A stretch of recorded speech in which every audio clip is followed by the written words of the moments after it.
1 अप्रैल से नया financial year शुरू हो गया है और इसी दिन से नया टैक्स सिस्टम और पुराना टैक्स सिस्टम में किए गए बदलाव लागू हो गए हैं।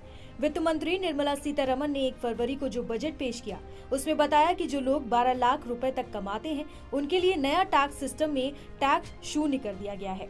यानी अगर आपकी सालाना आय 12 लाख रुपए या उससे कम है तो आपको कोई भी टैक्स नहीं देना पड़ेगा। बात करें ओल्ड टैक्स रिजीम और न्यू टैक्स रिजीम की तो दोनों के अपने अपने फायदे और नुकसान हैं। यदि आपकी आय ज्यादा है और आप बहुत सारी छूटों का दावा करना चाहते हैं तो ओल्ड टैक्स रिजीम आपके लिए बेहतर हो सकती है। अगर आपकी आय कम है या आप सरलता पसंद करते हैं तो न्यू टैक्स रिजीम अधिक फायदेमंद हो सकती है।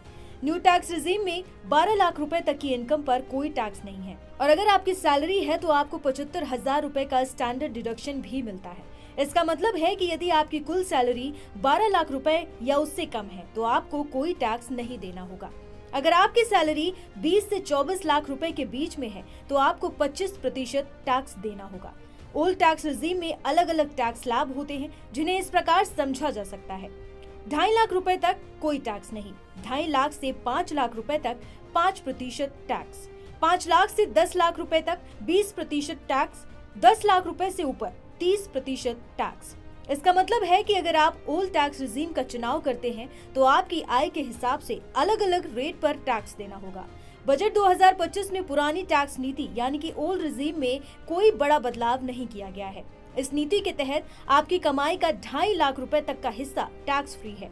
इसके बाद 5%, 20% और 30% टैक्स लाभ लागू होते हैं। इसके अलावा आप कुछ खर्चों पर डिडक्शन भी ले सकते हैं, जैसे कि 80C के तहत 1.5 लाख रुपए तक की बचत, 80D के तहत 25,000 से 50,000 रुपए तक का मेडिकल खर्च, होम लोन पर 2 लाख रुपए तक का ब्याज।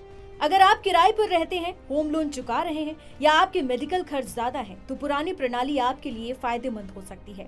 अगर आपकी सालाना आय 15 लाख रुपए से ज्यादा है और आप डिडक्शन का फायदा लेते हैं तो पुरानी प्रणाली में टैक्स कम हो सकता है।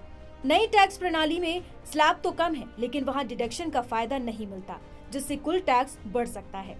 इसके साथ ही टीडीएस यानी टैक्स डिडक्शन में अब रेंट से होने वाली इनकम पर टीडीएस की लिमिट 2.4 लाख से बढ़कर 6 लाख हो गई है। यानी अगर आपका किराया 6 लाख तक है तो कोई टैक्स नहीं कटेगा।